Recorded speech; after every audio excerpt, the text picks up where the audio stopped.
না।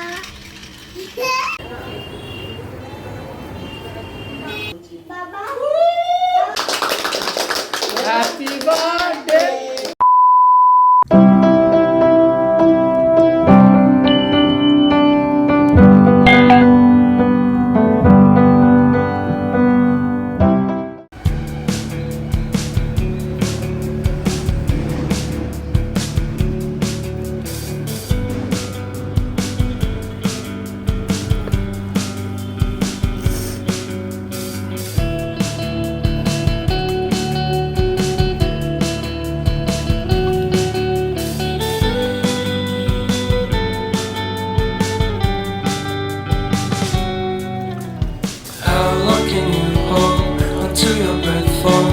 Been too long now.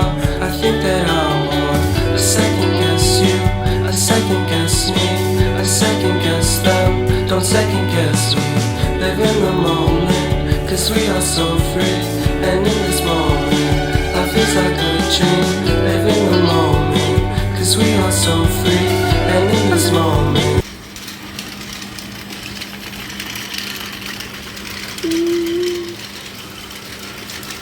এই নতুন খেলনা কটাই জন্মদিন উপলক্ষে স্পেশাল প্রাপ্তি। পিকাচু বসো না। What the hell are you doing? নমস্কার বন্ধুরা, আমি অঙ্কিতা আর প্রায় বছরখানিক পরে তোমাদের সাথে একটা লং ভিডিও শেয়ার করছি। এখানে বেসিক্যালি নিজেদের জামাগুলো গুছিয়ে রাখলাম, স্নান করে পরবো। কেন সেটা এখনই বলছি। চুল বাঁধতে হবে না, চুল বাঁধতে হবে না, রেডি হতে হবে না, শুধু বেলুন আর পুতুল ডল মেয়েকে নিয়ে ঘুরলেই হয়ে যাবে।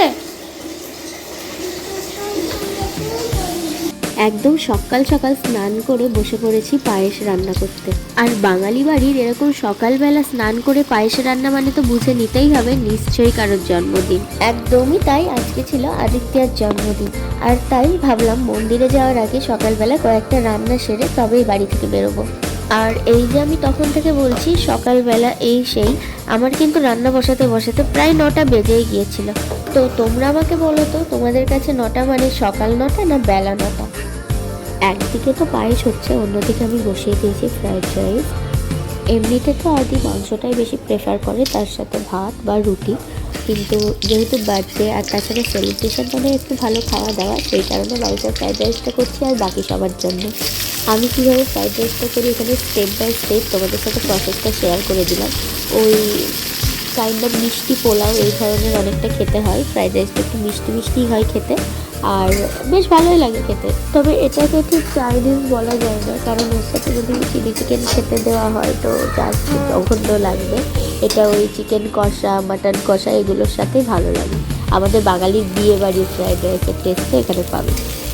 আমার মতো এরকম করে কে কে ফ্রাইড রাইস রান্না করো আমাকে কমেন্টে জানিও।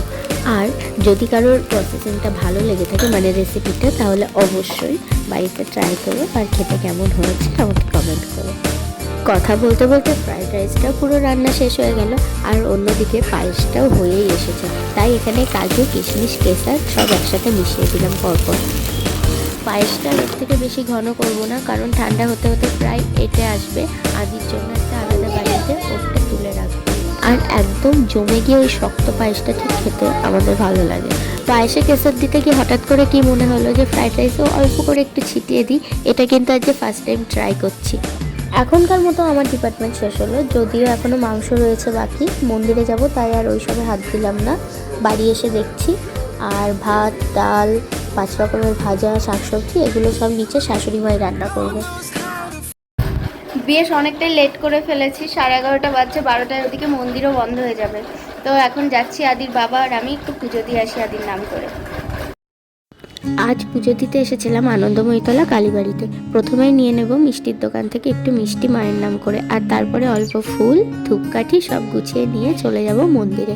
মন্দিরে ছিল আজকে প্রচণ্ড ভিড়, তার কারণ ছিল শনিবার। প্রথমে যদি খেয়াল থাকতো তাহলে আরেকটু সকাল করে আসতাম। এখান থেকে বেরোতেই মোটামুটি আমাদের বেজে গিয়েছিল 1:30 মতো। গিয়ে তো আবার যেহেতু ছেলেটাকে ভাত টাত খাওয়ানোর ব্যাপার ছিল, সব মিলিয়ে বেশ লেটেই চলছিলাম।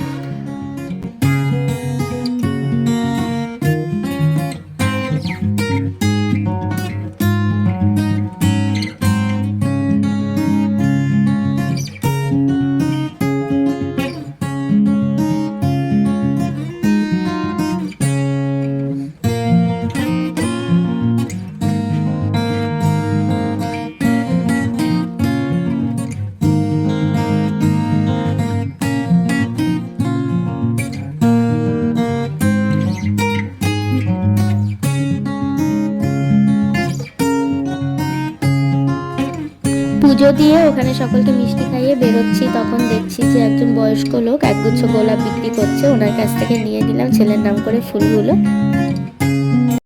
বলো হ্যাপি বার্থডে। মিষ্টি জামাটা ঠিক করো।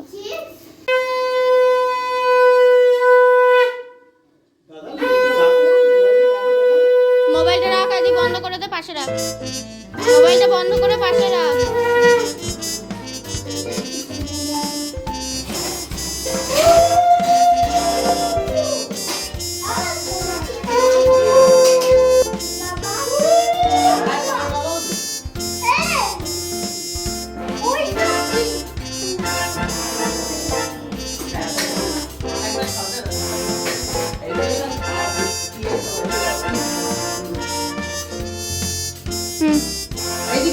বাবা তিনজনা ধরো।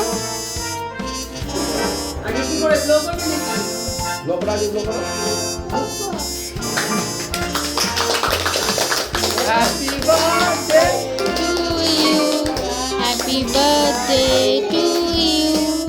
Happy birthday dear Adi. Happy birthday to you. এই ছবিটা ছোট্ট আদির ফার্স্ট বার্থডে। আপনারা সকলেই ওকে এবং আমাকে আশীর্বাদ করবেন যেন আমি শুধু মানুষই নয়, ওকে একজন মান হুঁশযুক্ত মানুষ তৈরি করতে পারি। Thank you for watching.